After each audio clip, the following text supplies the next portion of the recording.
నేను మీ అమ్మగారిని నీకు దూరం చేస్తున్నానని బాధపడొద్దు. ఇప్పుడు ఈ ఇంటి కోడలివమ్మా నువ్వు. మీ అమ్మ మాట్లాడిన మాటలేంటో నీకు బాగా తెలుసు. అయినా మీ అమ్మే గొప్పది అనుకుంటే నేనేం చెయ్యలేను.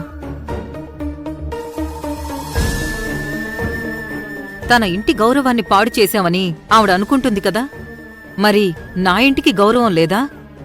దాన్ని కాపాడుకునే బాధ్యత ఈ కుటుంబ పెద్దగా నాకు లేదా? కోడలిగా అడుగుపెట్టిన నీకు లేదా? అందుకే కావేరి, ఇంకెప్పటికీ నువ్వైనా అర్జునైనా ఇంకెవరైనా సరే ఆ రుక్మిణి ఇంటివైపు అడుగు పెట్టడానికి వీల్లేదు.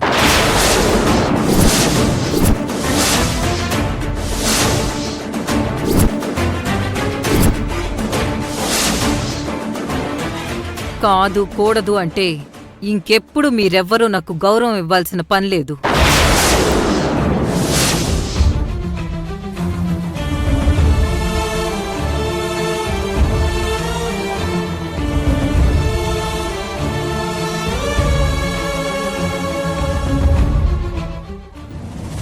యముజ మేడం. ఏం చిత్ర, ఏంట టెన్షన్? యముజ మేడం, మీరు ఆ అర్జున్ మీద అటాక్ కి ప్లాన్ చేశారని ఆ భువనేశ్వరికి డౌట్ వచ్చేసింది. కాదు, ఆ కిల్లర్ లేడీ మీరే అని ఫిక్స్ అయిపోయారు కూడా. ఆ కాకేనా నా గురించి చెప్పింది? అవును మేడం, ఆ కాకే. అదేమైనా సిఐడి అనుకుంటుందా? ఫాల్తు మొహంది. తన సంగతి చెప్తా. అయ్యో యముజ మేడం, ఇక్కడ మీ సంగతి తేలిపోయేలా ఉంది. ముందు అది చూడండి. ఆ అమూల్యాన్ని పిలిచి మీ గురించి మొత్తం తెలుసుకునే ప్రయత్నం చేస్తున్నారు. మేడం, నాకెందుకో ఆ ప్రియాని ముగించినట్టే మన క్యారెక్టర్లు కూడా కమింగ్ సూనే క్లోజ్ అయిపోతాయేమోనని భయంగా ఉంది మేడం. ఆ ఛాన్స్ నేనివ్వను చిత్రం, ఇవ్వను.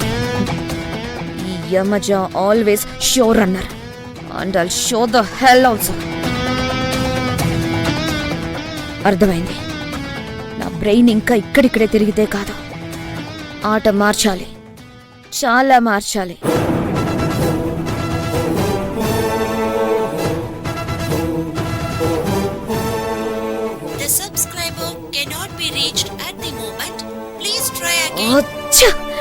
అమూల్య ఫోన్ నాట్ రీచబుల్ వస్తుంది. ఇప్పుడు ఎలా యముజ మేడం? అమూల్య ఆ కథ మొత్తం వాళ్ళకి చెప్పేస్తే ఇంకేముంది మీరు మార్చడానికి? చిత్ర, అది వాళ్లతో నా గురించి చెప్పేంత ధైర్యం చేస్తుందని నేను అనుకోను. అమూల్యకి దాని పేరెంట్స్ అంటే ప్రాణం. వాళ్ళ ప్రాణం నా చేతుల్లో ఉంది. దానికంత సీన్ లేదు. ఒకవేళ అంత సీనే ఉంటే ఏంటి మేడం పరిస్థితి?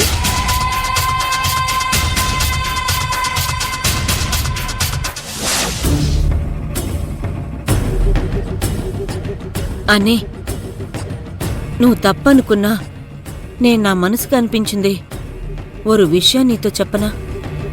ఏంటి అది? అదే అనే, నీవు కావేరి విషయంలో చేసేది ఎందుకో కొంచెం న్యాయందా అనిపించలేదన్నీ. నేను చేసిన అన్యాయమేంటో సూటిగా అర్థమయ్యేలా చెప్పు. అదే అన్నీ, ఏదో కావాలని కావేరిని అంగ అమ్మ వాళ్ళకి దూరం చేయడం కొంచెం బాధగా అనిపిస్తుండాదన్నీ. కావేరి కూడా అమ్మ కోసం చాలా బెంగదా పడిపోతా ఉంది. మనం పంతందా విడిస్తే అంతా హ్యాపీగా ఉండునేమో కదా. కాకి, నేను తల్లినే. నాకు ఎవరైనా అర్జున్ బాబుని దూరం చేస్తే సంతోషంగా ఉండలేను. ఆ బాధ ఎలా ఉంటుందో నాకు తెలుసు. కావేరి బాధను నేను అర్థం చేసుకోలేనా?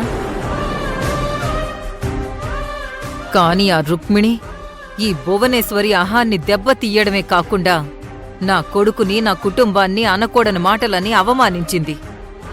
నేను పంతానికి పోతే నా పొగర్ను పరిచయం చేస్తే ఎలా ఉంటుందో తెలిసేలా చెయ్యాలి.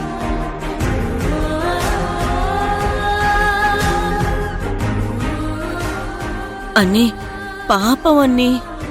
పాపం? నేను చేసేది పాపం కాదు కాకి. ఆ రుక్మిణి నోటి దురుసుతో అన్న మాటల పాపాల ప్రక్షాళన ఇది. ఈ కుటుంబం వల్ల ఏదో కోల్పోయాను అని వాగిందిగా. వాగిన ఆ నోరు మూతపడేలా ఇప్పుడు ఈ కుటుంబం కావేరికి ఎంత గౌరవం ఇస్తుందో, కోడలిగా కావేరి స్థాయిని ఎలా నిలబెట్టబోతున్నానో ఆ రుక్మిణి కళ్ళు పేలిపోయేలా చూపించబోతున్నాను. రేపే పెద్ద ఫంక్షన్ ఏర్పాటు చేయబోతున్నాను. ఆ ఫంక్షన్కొచ్చిన ప్రతి ఒక్కరికి కావేరిని నా కోడలిగా ఈ ప్రపంచానికి పరిచయం చేయబోతున్నాను. నా కోడలే రేపటి మరో భువనేశ్వరి దేవి అని, ఈ వ్యాపార సామ్రాజ్యానికే ది గ్రేట్ టైకూన్ అని తెలిసేలా చేయబోతున్నాను.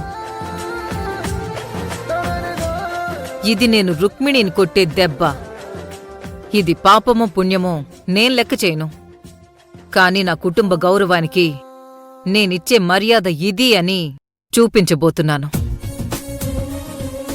నీ కూతురే ఆ గౌరవానికి ఐకాన్ అని అదే రుక్మిణికి తెలిసేలా చేయబోతున్నాను. అన్నీ నీ లెవలే వేరన్నీ. భువన, నీది పంతమో కోపమో కాదమ్మా. నువ్వానాడు ఈ ఇంటి కోడలిగా వచ్చి దీపం పెట్టావు. ఆ వెలుగు ఎప్పటికీ తగ్గకుండా నువ్వే కాపాడుకుంటున్నావు తల్లి, అంతే.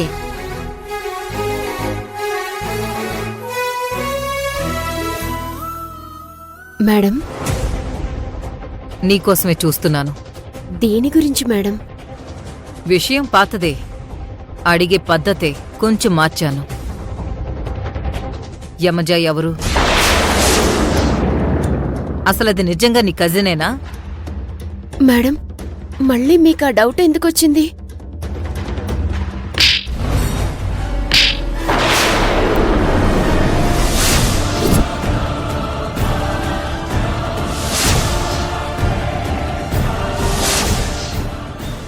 అమూల్య పొన్ను, క్వశ్చన్కి ఆన్సర్ ఇయ్యాలి గాని క్వశ్చన్ తిరిగి వేస్తే ఇదిదా ఆన్సర్ అవును, పురింజిదా? చెప్పు, ఎవరా యమజ? ఎందుకు నా కొడుకుని హాస్పిటల్లో చంపడానికి ప్రయత్నం చేసింది? నిజంగా అది నీ కజినే అయితే అర్జున్ని ఎందుకు చంపాలని చూసింది?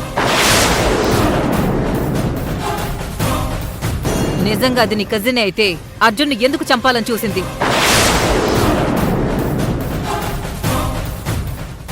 నిజం చెప్తావా, చెప్పించే వరకు తెచ్చుకుంటావా? నేను నిజం తేల్చడానికి ఎంత క్రూరంగా మారతానో నీ జీవితంలో ఎక్స్పెక్ట్ చేయలేవు. ఆ లెవెల్ చూడాలనుకోకు. చెప్పు చెప్పు. చెప్తాను మేడం, అన్నీ చెప్పేస్తాను. మీరన్నట్టు యమజ నా కజిన్ కాదు. తను మా అమ్మ నాన్నల్ని చంపుతానని బెదిరించి నా ద్వారా మీ కంపెనీలోకి ఎంప్లాయీగా ఎంటర్ అయింది. అసలదెవరు? మీరింట్లోంచి వెళ్ళగొట్టిన ఆ సుబ్బు కనకం వాళ్ల కూతురే ఈ యమజ మేడం.